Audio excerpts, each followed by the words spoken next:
So we just dug this trench for the gas line.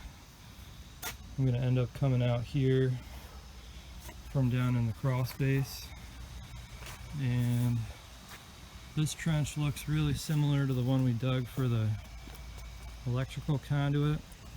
It has to be 18 inches deep, but we stayed about, I'd say 2-3 feet to the left of the electrical conduit the whole way. You can see where that comes out, and then the gas line is going to come in on the other side of this window here.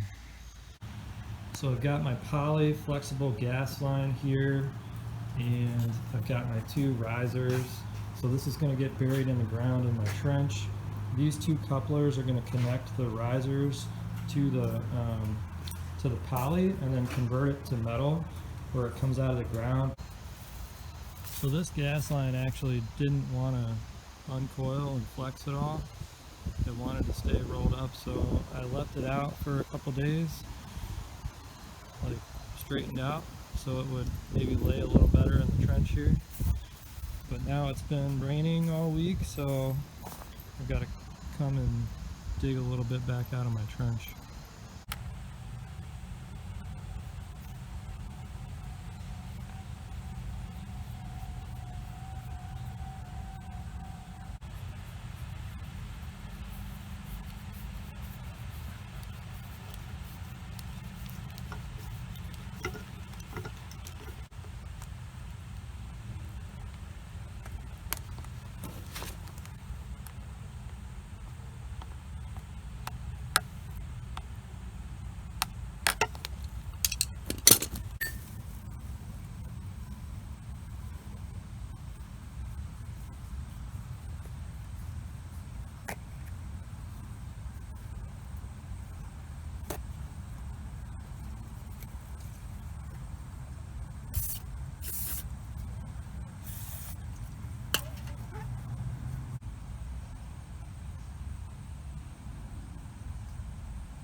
So I've got my gas line in the ditch here.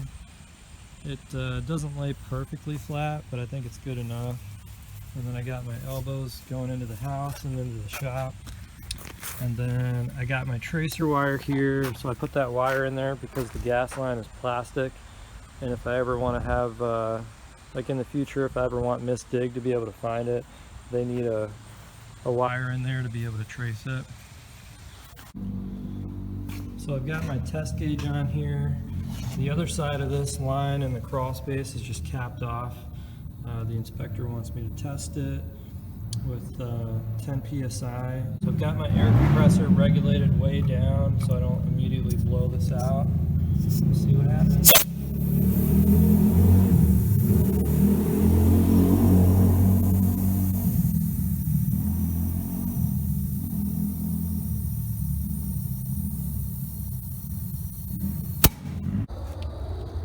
So my gauge in there started dropping, and I put some of this leak detector on this joint here, and it looks like this joint didn't seal, so I'm gonna have to redo this one.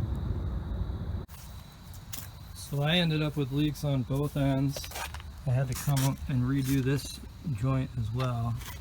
And what I did is I just came through, I took the Teflon tape off, and I used this this pipe dope, this liquid sealant on all the joint connections, and I cranked them way down this time, so let's see what happens. Alright, so let's try this again. Shelby is just as excited as me to find out if this is going to work this time.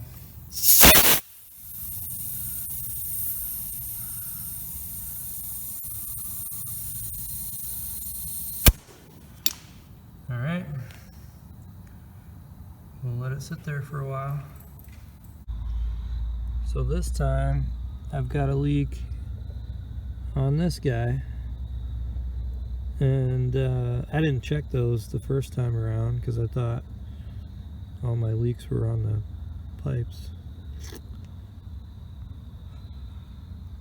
So now I got to figure that out. So I just took this fitting back apart and put it back together, and I don't know if you can see that, but I've got the leak detector in there and it's not leaking now, so I think we're good. Alright, day 3. Shelby and I are going to go try this one more time and see if this gas line held pressure overnight. I called the inspector, so hopefully it's holding. Oh, that's awesome. 10 psi, right where I left it yesterday. Shelby, we did it. We did it. Good girl. Good girl. So the building inspector just left. She looked at the gas line. She did approve it. She did have me put some, she did have me zip tie the tracer wire to the yellow line. She just didn't like how the wire didn't necessarily follow the line exactly. So put a bunch of zip ties in there while she was here to make her happy. Other than that, she passed it. And then cool thing is she did the final building inspection too while she was out here, because the gas line was my last open permit, and she passed me on the final as well. So I'll do a separate video about that, but that's it for the gas line.